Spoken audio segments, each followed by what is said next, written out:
बिस्मिल्लाहिर्रहमानिर्रहीम। मैं crown academy के प्लेटफॉर्म से अमार मलिक बात कर रहा हूँ। आज मैं आपको लैब टेस्ट के हवाले से कुछ MCQs हैं उनके बारे में बताऊंगा।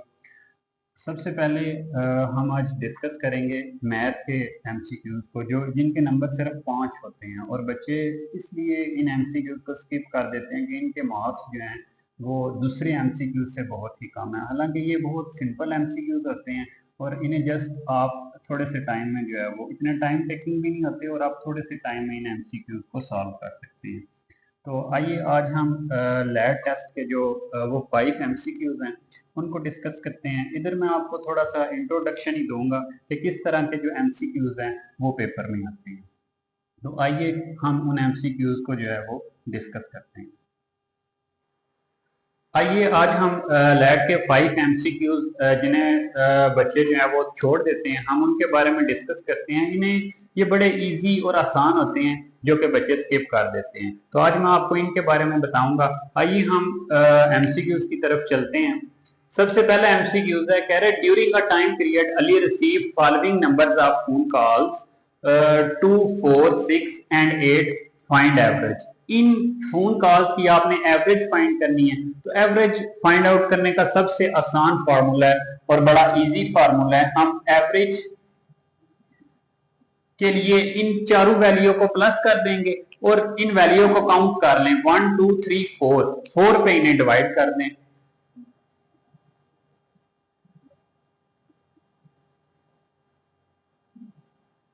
तो हम इन वैल्यू को ऐड कर लेते हैं। 4 और 2 6, 6 और 6 12, 12 में 8 ऐड कर दें तो 20 आ जाएगा। 20 को आपने 4 के ऊपर डिवाइड करना है तो आपका आंसर आ जाएगा 5।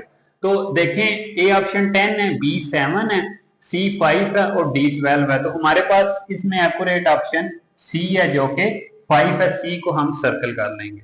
अब आइए MCQs 2 की तरफ हम चलते हैं। तो आपको पता है कि सबसे पहले हम ब्रैकेट्स को सॉल्व करते हैं। तो इसमें सबसे पहले हम ब्रैकेट को सॉल्व करेंगे। 55 डिवाइड 11, बाकी सारी वैल्यू उसी तरह हम लिखेंगे। 18 में से 6 माइनस कर दें तो हमारे पास जो आंसर है वो आ जाएगा 12। ब्रैकेट्स के बाद हमारे पास हम डिवाइड को सॉल्व करते हैं और उसके बाद हम मल्टीप्लाई को सॉल्व करेंगे। इसमें बोर्ड मैथ्स आपने रूल पढ़ा होगा, वही रूल इधर भी यूज हो रहा है। 55 को 11 पे डिवाइड करें, 5 आ जाएगा। अब हम मल्टीप्लाई करेंगे। 12 को 9 से मल्टीप्लाई करें तो 108 आता है और उसमें 5 ऐड कर दें तो हमारे पास जो आंसर है वो 113 आ जाएगा। अब इसमें देखें, ए ऑप्शन है 113, ये इसका एक्यूरेट ऑप्शन है, बाकी इसके ऑप्शन एक्यूरेट नहीं होंगे। 113 इसका एक्यूरेट ऑप्शन है। अब हम MCQs 3 की तरफ चलते हैं। कह रहे work out the value of 2/4 of 80 kg। Of का मतलब होता है कि ये दोनों वैल्यू आपस में मल्टीप्लाई हो रही हैं, तो इन दोनों वैल्यू को हम आपस में मल्टीप्लाई कर देंगे। अब क्योंकि इधर जगह नहीं है तो हम इधर इनको मल्टीप्लाई कर लेते हैं। 2/4 को हम मल्टीप्लाई कर देंगे 80 से, तो 4 1 और 4, 4 2 और 8 और 0। 20 को और 2 को आपस में मल्टीप्लाई कर दें तो आपके पास 40 kg इसका आंसर आ जाएगा। तो इसका आंसर हमारे पास बी ऑप्शन है जो कि इसका एक्यूरेट आंसर है 40 kg। इसे आपने सर्कल कर लेना।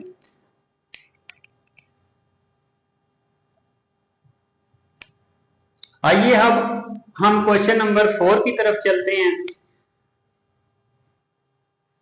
आइए अब हम MCQs 4 की तरफ चलते हैं। तो इसमें लिखा हुआ है find the value of 3x - 7 and x = 6। अब इसमें ये इक्वेशन दी हुई है और x की वैल्यू भी दे दी है। हम सिंपली क्या करेंगे कि इसमें x की वैल्यू पुट कर देंगे।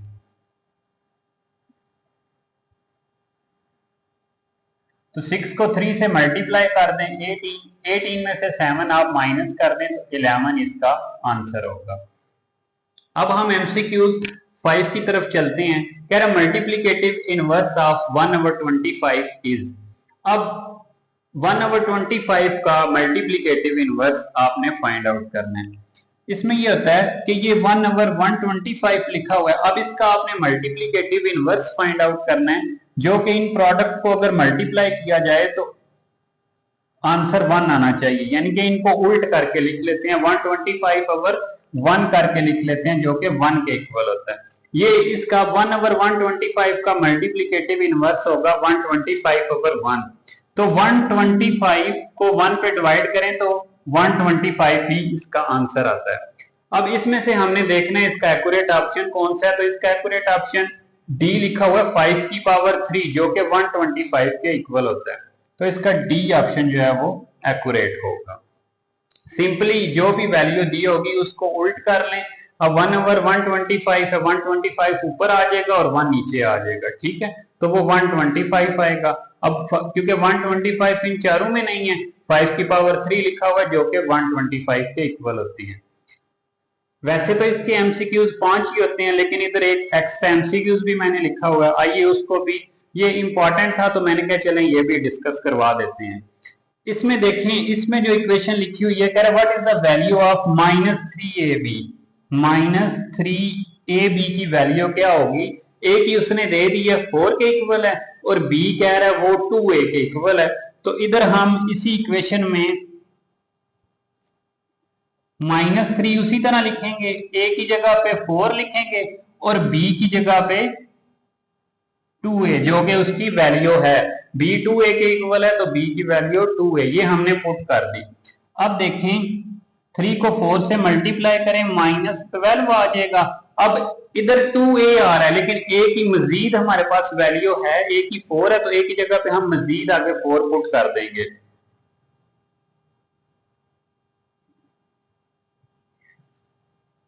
अब इन तीनों वैल्यू को आपस में मल्टीप्लाई कर दें, 4 2 8 और 12 को 8 से मल्टीप्लाई करें तो -96 इसका जो है वो एक्यूरेट ऑप्शन होगा, जो कि डी है, तो डी इसका एक्यूरेट ऑप्शन होगा।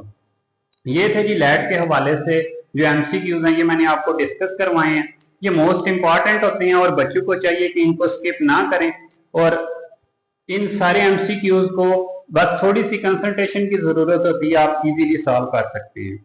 मुझे दीजिए इजाजत, अल्लाह हाफिज, अपना ख्याल रखिएगा। इस चैनल को सब्सक्राइब करें, लाइक करें और शेयर करें।